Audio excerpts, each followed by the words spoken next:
So welcome to this week's Tuesday Chew. Today we're going to be talking about the decision step.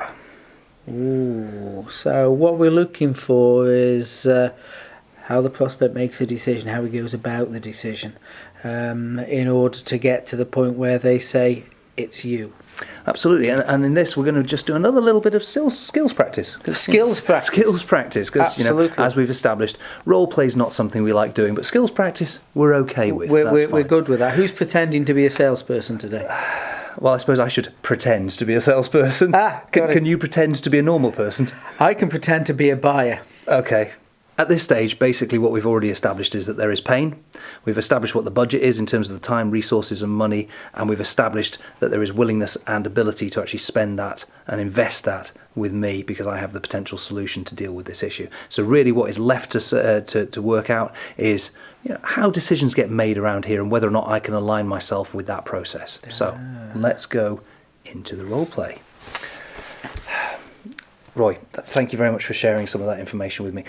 I guess before we start outlining what solutions might look like and sort of showing what that might look like in your world, it would probably be helpful at this stage just to kind of work through kind of the decision-making process a little bit and really just making Makes sure sense. That we can actually get things right. Okay. So I suppose the first thing for me is, based on what we've discussed so far, when do you think this solution needs to be in place? The solution, in order to start on the return on investment we want for, is going to be December this year. Right, okay. So working backwards from then, because I mean, you know your organisation and I don't. You know how the internal sort of wheels grind and you know how things work. Yeah. I'm just keen to understand a little bit around sort of how the decision-making process is likely to sort of take place, because obviously if it's got to be in place by December. Yep. When do you think we need to be making the decision in order to get things done? I guess we need to be placing the order for this bit in the next 4 to 6 weeks. Wow. Okay. Right. So 4 to 6 weeks. That doesn't leave us a whole lot of time, I guess. It doesn't. Roughly where in your organisation, in terms of like departmentally or even sort of regionally, where does the decision sort of usually... It's a production decision. Yeah. So that makes sense. So we'd work with the production guys for that. Okay. And that would be upstairs. Not unusual. So I mean, I guess there's going to be a bit of a cast of characters of people who get involved with that, which is fine. That's fairly normal. Sort of what just paint me a bit of a picture. What does that usually look like, that decision making process? Typically, we look at all the different solutions. We get together, get some sandwiches in. Excellent. I'm there. Count me in. And we just compare what we've got. Okay. So when you say compare what you've got, what are we talking about? Well, yeah, we like at least 3 offerings here. Okay. Again, not unusual. Unusual. That makes plenty of sense. So. I mean, I guess the question is really sort of when you're sort of looking at those 3 different offerings, what are the sort of key criteria that are going to be considered? Well, clearly we want it to perform within certain parameters. We want it to be able to physically fit in the spaces that we've got. Price is always important. Okay. Any other criteria? Our guys have got to like it. Our guys have got to be happy. We've got to be able to train them easy enough on it. It can't be too onerous on training. Okay. And when we say our guys, I mean, does that mean the guys, the actual people who are going to be using the solution on a day-to-day basis, are they involved in the decision-making process?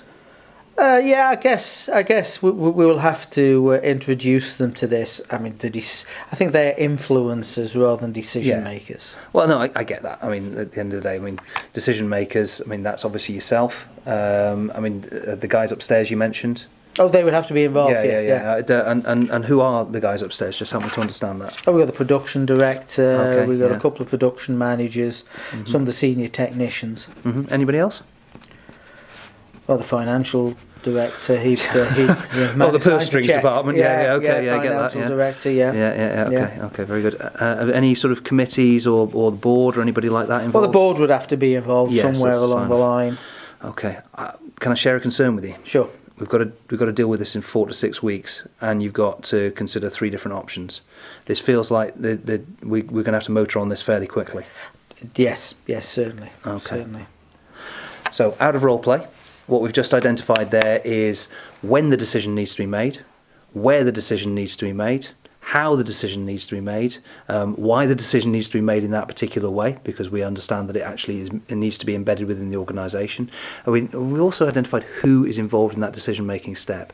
So we start to sort of build the cast of characters, and we understand what that looks like. Now, obviously, we can carry on with that role play, and we can understand an awful lot more about the organisation by asking further and better questions to understand exactly whether or not that decision-making process is something that we can align ourselves with. But it's really important not to just simply go in and say, are you the real decision maker, or who's the decision maker? Because all you're going to do there is you're going to immediately, it's an affront to the dignity of your prospect, and you can't do that. And so you want to treat one another as equals. And so you saw that was a nice conversation between 2 people who are actually trying to work out whether or not they can actually form a meaningful business relationship. If you'd like to know a little bit more about how to do that, then please comment down below, and we'll invite you along to one of our 2-hour sales masterclasses. We're running a number of them throughout the year, and I'm sure that we can find a date that will suit your diary. So that's it for today's Tuesday Chew, bringing you weekly hints and tips from Sandler Sales Mastery, Management Solutions, and Leadership for Organisational Excellence. And if any of the things that we've been talking about look, sound, or feel familiar in your world, then you can contact us. Simply comment down below, or you can DM us. Or go to our website, www.m6.sandler.com. Or you can access our e-learning library at www.m6.sandler.com/sell. Or you can email us, roy.johnson@sandler.com. or mdh@sandler.com. See you next time.